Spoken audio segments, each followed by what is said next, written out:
impressive that in a matter of 20 minutes you guys could come up with something like this. I mean, bad as it is, it's still impressive that you were able to do it this quick. Oh, yeah, that's a cool logo. You promised that you would draw and we would do the talking. And when you grow up a little more, we'll let you in there with the grown-ups. Well, when you were creating characters, Dan, what was the process back then? I mean, because Rob and I right now, we do our own writing and our own drawing. We don't collaborate with anybody anymore. So that's the problem, and I've been meaning to talk to you guys about. Hi, welcome to our Comic Shop Sunday show. Happy Easter, everyone. Thank you so much for joining us. We have some really big books to show you today. That's what we're doing on this comic showcase. The Easter Bunny put some collectible comics in our basket this week. Okay. So welcome to the show. And in case you don't know, my name's Megan. I'm Jason. We're with Infinity Flux Comics out of Chattanooga, Tennessee. Yes. And as I said, we're going over big books today. That's what we're doing. So go to infinityflux.net where you can see all the good stuff and let us know in the comments that you're watching. Is that, oh, okay, wow. Eagle eyes on Frag Monkey here. Yes, this is a new shirt that we're debuting for Free Comic Book Day. I'm wearing it. It's not going to be long sleeved. I always get myself a long sleeve because I'm cold. But this is our first ever front and back shirt design. So if you love comics, fun, and games, can you see it? Can you see it? Toys, collectibles, comics, fun, and games. There you go. So those are nice. New shirts that we'll have that are going to be available on Free Comic Book Day. And all of our staff and volunteers are going to have blue and yellow shirts so you can easily identify them. As much as we love shirts and the new shirt in particular, this show is about comics. So if you want to follow along with us, just head on over to our website at infinityflux.net. Let me pull up the banner for that. And then all you have to do is go into the comics area under Collectible Comics. And this is where we're going to be going over some of the big books that have come through this week that you'll have the chance to hear about. We're going to talk about the history of them, what we think is cool about them. And if you so desire, you can purchase them. We price everything at fair market value or below. You always get a good deal with us here at infinityflux.net. So the first book that we're going to go over, it is Ultimate Spider-Man #1. And no, we're not talking about the one that came out last year. We're talking about the original from 2000. So this book has the distinction of being the first book in the Ultimate Universe. This is the one that started everything. It was created by Brian Michael Bendis. This book has been reprinted, so watch out. This is not the reprint. The reprint is there's a KB Toy one. There's also one that reprints the first 3 issues because like the newer series, it got so hot after the first issue that people needed to read the first few. They couldn't find them anywhere. So you'll see the one, instead of it having just the #1, it has 1 through 3. But this is the first print, #1. This has been read a few times, well loved. But I promise you, it is the best price you can find in this condition for this issue currently. Sweet. And yeah, definitely stick around because if I'm going to go ahead and spy on page 2 here, we have some of the biggest books to ever grace our website and our shelves. So stick around. We'll be getting to those in just a bit. All right, my first book today is definitely one we've had on the show before, but Savage She-Hulk #1 from 1980. It's the first appearance of She-Hulk, first cover appearance as well. It's an homage to Hulk #1 as well.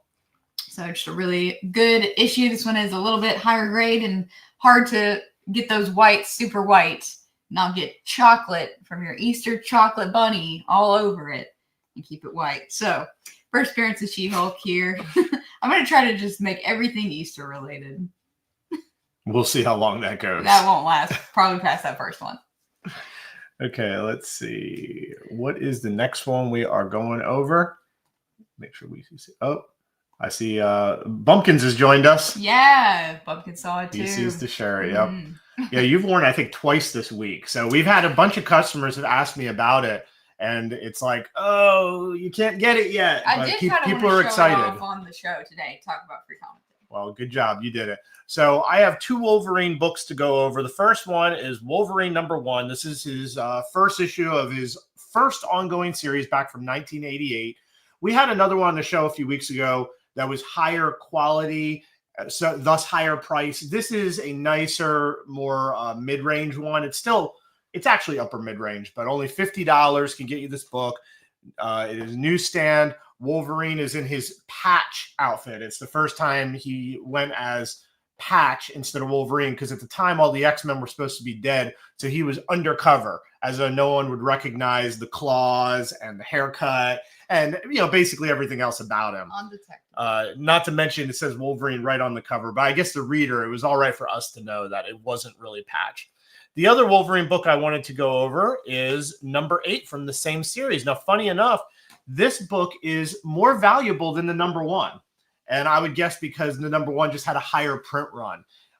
Everybody loves this cover. It's just so iconic. You have Patch Wolverine all dressed up in his nice white tux with the black dress pants next to Joe Fix-It Hulk. It's just such a cool, just strange, memorable cover. So here's a really high quality version of it that we have up today. If anybody's wondering why I'm on my phone, I'm sharing this video in some groups. So you can also share along with us if you'd like. All right, my next book is Uncanny XMen 130. This is the first appearance of Dazzler, who is, I really wish they'd have more like professions and their powers. I don't know, but everybody knows she's a singer and she can use her, powers to create energy blasts and light blasts. And it's a really dazzling cover. We don't need Taylor Swift as Dazzler. We have her on our own. Also really like this. They made it look like marquee lights on the X-Men logo. So, I like how she's dazzling him so hard that Cyclops came and do his blast. It looks like he's like, migraine. Yeah. All right. So first appearance of Dazzler. This was super hot, of course, a year or so ago, but it remains a key comic as into today. Okay. So what is considered by some to be one of the greatest Spider-Man storylines ever. It is Craven's Last Hunt. So this was a 6-issue event that went through all the Spider-Man series at the time. And this was done by J.M. DeMatteis with art by Mike Zeck. And it's interesting because originally the story was supposed to be a Wonder Man story, where Wonder Man's brother, who was the Grim Reaper, was going to basically kill him, bury him, and Wonder Man was going to have to crawl out of the grave to be able to sort of avenge himself. And at the time, Marvel said no. So they took the idea to DC and pitched it as a Batman idea. They said, hey, let's let the Joker actually kill Batman, and Batman has to kind of come back to life. And DC was like, nah, we just did the Killing Joke. It's a little close to it. So finally, they pitch it back to Marvel as a Spider-Man story, and that is when it became the legendary thing it is today. One of the best. Definitely if you like your Spider-Man darker tales.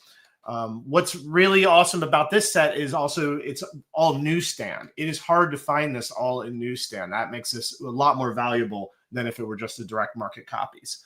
So that's my little thing on Craven's Last Hunt. And we got a comment from Emily who says that she just bought our first appearance of She-Hulk. And that is true, Emily. I see your order right here. So we're going to get that packed up right after the show. Thank you so much for using our site. And again, just go to infinityflux.net if you want to purchase any of the stuff we're going over. We have it priced all very nice. Give yourself a little Easter present. So thank you so much, Emily. All right, my next one I'm going over is Marvel Superheroes Winter Special 1991. Who knows what this is? Raise your hand. It's the first appearance of Squirrel Girl, not Bunny Girl for Easter. Squirrels. The Easter squirrel. The Easter squirrel. I feel like the Easter squirrel would steal your eggs and candy rather than give it to you. Mm-hmm. So this is a pretty high-grade copy, which is a little bit hard to do on these because they were oversized, giant-size issues. And much to Jason's he's requested so many times. I have. That I actually include a picture of Squirrel Girl in here. And I have. Here she is in all her squirrely glory. That is the first appearance of Squirrel Girl. This is how she was imagined. And it is just, I find it wonderfully creepy. Yeah. And Jason, whether joking or not, always said that I could do a good Squirrel Girl cosplay. I mean, you could, but I'm joking if you're referring to this picture. So just $100. So this is one that always sells really fast. She's a beloved character, kooky character. All right. So next up, speaking of newsstand copies, it is almost all of the original Marvel superhero Secret Wars. It's everything but number 8, which makes it much more affordable because number 8 is that Spiderman cover that goes for as much as the rest of the series by itself. So again, this set is all newsstand, and that makes it more valuable, makes it more rare. I think everybody realizes that the Marvel Cinematic Universe is going to eventually head into Secret Wars. So this is a good time to be like Squirrel Girl and squirrel these away. Mm-hmm. So if you're looking for a good set of these, Sans number 8, here it is. And yes, it does have the blue Galactus. The issue number 1 in our area, pretty much all of them have the error blue Galactus. Okay, let's start getting to some real big ones. This is Hulk 180. And yes, we do have a Hulk 181 in the shop as well. I have, for right now, I'm declaring our limit for, unless you reach out to me personally, of $1,000 for what the highest books we're going to put on the website. So this is the first cameo of Wolverine. Debate it in the comments as you will. But Hulk 180, definitely one to have. Hulk 180, 181, and 182, so you can just have your bases covered.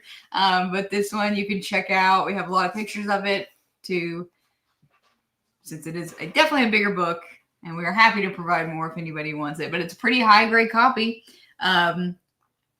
The Marvel value stamp is intact. Do you show the cameo Wolverine? Is there a picture of that? There we go. Yeah, there he is. So a lot of people would say this is not a cameo because you fully see him, he's speaking, all that. You know, I don't think there is a right answer. For me, I would say it's a cameo because to me, a cameo is to give the reader a reason to pick up the next issue to see more on the character. It's a very good point. It's like cameo / cliffhanger vibe. But I'm not saying I'm right. I mean, I think everybody just has their own definition. And it's interesting to hear other people's definitions of it. Yeah, so as I said, I'm trying to put a lot of big key books on the website and in the store before Free Comic Day. So if you are saving up, squirreling away for your grail. So much squirrel. What happened to the Easter stuff? It's everywhere. Definitely make plans to come see us on Free Comic Book Day because we'll have some biggies on the walls. All right. Speaking of big comics, we got another one. It is Fantastic Four number 49. First appearance of Galactus, the Devourer. Galactus is an entity. He once was mortal, but he has turned into so much more.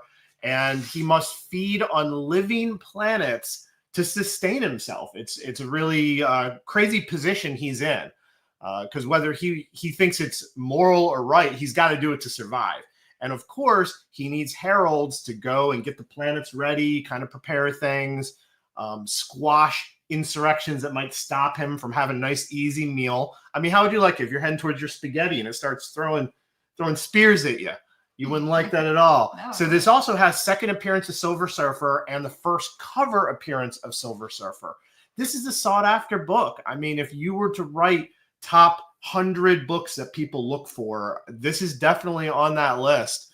And it's awesome that we have books like this that we're bringing to the show. And this was created by Stan Lee and Jack Kirby. So sort of the big team up of those two to come up with such an interesting character that has to destroy entire living worlds. So first appearance of Galactus in Fantastic Four number 49. Okay. And as we talk about every time, and happy Easter, Kevin. Let me know what you guys are doing for Easter so that I can get FOMO. We're having a little cookout a little later today. But yeah, as you guys can see, there's stuff we are not going over everything. So make sure to click on that if it interests you. My next thing is Giantsize X-Men number 1. We've already sold 2 of these this year. This is just, I don't even need to say it, a very sought after book. Everybody wants this. This is a lower grade copy for a few reasons. You can check it out here, but we have what was pretty common practice, this pink marker stain. and that does go through multiple pages. Yeah, check all that. The staples are holding and nothing's removed, but there's 2 tears on the back cover as well. Let me see where those are. There you go. There's one of them. So check it out. And I know people know, but we should probably have in the writing the first appearances. Yes, this is the first appearance of Storm, Nightcrawler, Colossus, Thunderbird, Wolverine, and Wolverine. Okay. I know this is crazy. I was actually reading about this. This says many sources label this as the second full appearance of Wolverine. Correct. Yeah. But not first. No, that's not Hulk first, 181. not first. Yeah, second full Okay. appearance of Wolverine. And number 182 as the second cameo. So, yeah. Yep, but still 4 first appearances, 3 really major ones. I mean, in one book, Storm, Colossus, and Nightcrawler. Like, I mean, it's just an incredible book. Yeah, very cool. Old guard, new guard, good cover, subtle imagery. And let's see, Kevin, he's giving us the FOMO. Prime rib dinner with all the fixings and dying eggs. That sounds wonderful. I'm mad that I'm not doing that exact same thing. Okay, so next up, it is a Golden Age issue of Detective Comics. Detective Comics number 148, back from 1949. So this isn't really a particular key. There's not a first in it or anything like that. When I purchased this, though, I saw it had Professor Zero, and right away I remembered that Mr. Freeze used to call himself Zero, and I'm like, oh, is this Mr. Freeze related? It is not, because Mr. Freeze started out as Mr. Zero. This is Professor Zero. They really like that Zero surname back in the Golden Age of comics, I guess. But still, very cool cover. And how often do you see Batman or Detective Comics back from the 40s? All right.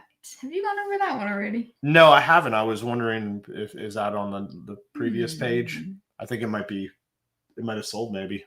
No, there it is. Oh, okay. Sorry about that. Yeah. You go ahead and do that so we can be together. That's fine. So another big one, Ghost Rider number 1 from 1973. First Johnny Blaze, first Ghost Rider, the one that rides the motorcycle, not quite related one that rode a horse and was a cowboy. So just a big book. This is another one everyone always asks us about, created by Roy Thomas, Gary Friedrich, and Mike Plug. Johnny Blaze, he trades his soul to the devil to save his foster father. He was a foster child, and his foster father's dying, and he does that. Little as you know, he gets so much more in the bargain and becomes the first Ghost Rider. So go tell everybody all these awesome books that we have put up on our show today. All right, and I think we're gonna mosey on over. So we're doing a few graded books now. Yeah, but again, before we leave, definitely check out some of the big things that we put on the site last week, like First Harley Quinn, all these crazy cool sets, Silver Age stuff, and filtered by. I didn't do my sets. I was wondering about that. And I really skipped around today. And filtered by your favorite characters and such. Do you want to go back? Yeah, I might as well do my sets real quick. Okay, so we have a bunch of sets, some complete, some near. I just picked out 2 that I just wanted to go over. The first one is All New Wolverine 1 through 35. It's only missing issue 31. The person traded in, it was just not there. That's not a key issue or anything. This is the first ongoing full series for Laura Kinney X-23 as Wolverine. It has a few keys in it that are noted on the page. Number 2 is first Gabby, who is cloned from X-23, who goes on to be known as Honey Badger. And then the other set I wanted to go over was, we had a cool Vampirella set. So this is Vengeance of Vampirella, which was a 25-issue series back in 1995. And we have almost all of it. I think it's just missing, just issue number 23 is missing, plus a bunch of extras. There's like a Wizard 1/2. There's a bunch of other things. I thought what's also noteworthy is back in 95, as you can see, they were doing photo covers. So, we see a lot more photo covers today, but this is sort of early examples of getting a model, dressing them up like the character, and that's the cover. So if you're a Vampirella fan, it's kind of hard to find all of this together the way that we have it. And now we're going to do a few graded books. Yes. we got a lot of graded stuff up here as well. So if you haven't been to the shop in a minute, I'm switching out a lot of things on the wall so we can have fresh new stuff for free comic book day. So go to Collectible Comics and go to the graded section here. And I am going to start by showing off this TMNT #1 4th printing. And this, 4th printing of the #1 for $525. It's a 9.8. 9.8. That's crazy. And just really incredible. This got, 4th printing back in 1985. Still get your cool wraparound cover. Check out all that. But 4th printing. See right there, wraparound cover. I mean, that's not going to last. Somebody's going to No, snatch our that turtle up. stuff goes crazy. I just posted a few weeks ago. We had issues 2, 3, and 4, I believe. Sold immediately. Just sold the last one of that set yesterday. So turtle stuff, one of the most enduring indie properties. And then Captain Marvel Jr. This one's super cool from 1952. I like this cover a lot. Yeah, it is. We have the Thousand-Eyed Idol of Doom. And he is just knocking those eyeballs out. And I love that it even says, and it features on the cover here, classic eyeball cover. So very cool, unique. And even though it's a 0.5, this is a good representation of when I think it's a good time to grade something. I mean, it's back from 1952. You know this thing, the covers come loose probably. It's starting to fall apart, lose integrity. Well, now it's sealed up. It's not going to get worse than this. And, I mean, it looks really good for a 0.5. Yeah. So I think this was a good choice, whoever did grade this, because we didn't send it. I think we purchased it. Yes. Okay, so I want to go over Star Wars #1. It is a 6.5, and it looks like the case itself has a little bit of a crack in it. However, this is a book. It has gone up so much over the last 10 years because it has the first appearance in comics of pretty much all the major Star Wars characters. The only characters it doesn't have it doesn't actually have the first of Han Solo or Chewie. They're on the cover in the background there. So it does have their first cover appearance, but they don't actually appear in the book until issue 2. And Obi-Wan is not around until issue #2. But pretty much all the other major characters in one issue. And that's why this one just keeps going up, up, up, up. And then the last book we're going over, it is the first meeting of Silver Surfer and Galactus and Spiderman. Could two characters' themes and colors be any more different? Like seeing them on this cover, do you see what I'm talking about? It's like one's red and blue and spider-based. The other one is bright, shiny silver and comes from outer space. It almost seems strange for them meeting. And I love the choice that Spider-Man is above Surfer. Yeah. Surfer comes from space. He can go as high as he wants. Spider-Man, he could climb a tall building. He planned this out well. This is the first time they ever met. This is a 9.2, which is just a really high grade from this book back from 1970. So really happy to have it here and show it off today. And as you can see, we have more graded books below, a ton in this collection. We have 181 of them. New stuff, old stuff, all at a great price that is recently done. We've graded them, priced them recently is what I'm trying to say. And make sure to check out the rest of the site. And we're happy to say that you can build your free comic day wish list now. If you're ready, if you're here, coming to see us for free comic book day, we encourage everybody to use this wish list feature. I'll go over that more. I was thinking about doing a live free comic book day hangout where maybe I'm reading the free comic day comics and answering your questions. Let me know if you guys would be interested in that. But I also wanted to show off the new releases section. This is stuff that's coming out this Wednesday. Already got Absolute Batman 6 printing and all that good stuff. This is Ratios, Marvel, DC, Indie stuff coming out this week. You can go ahead and secure your stuff. If you want to look at recent back issues right here, Discount Ratio comics, all on sale in that cube, and graphic novels and more, plus the rest of our site, which is action figures, music, video games, board games, so much more. And we are adding so much to it every single All week. I mean, we have a the team of people, and everything we take in gets added all over our site. If you feel a little overwhelmed by it, just go up here to the menu, and it can filter it a little bit easier. We got a few comments we should highlight and respond to. So, real quick, Frog Monkey went to an annual family get-together on a horse farm. Did you ride the horses? I need to know. Did you just view them, or did you ride them?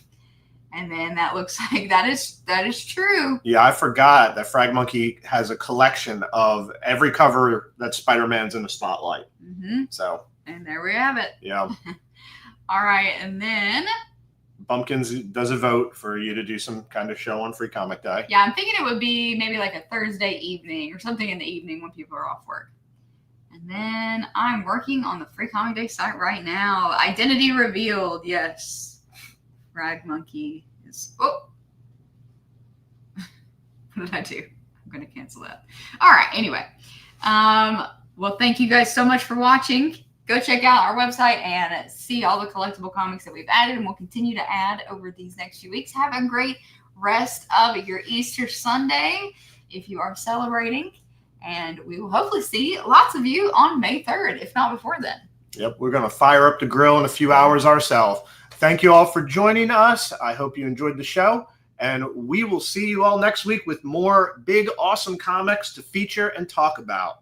Have a great rest of your Sunday. Bye.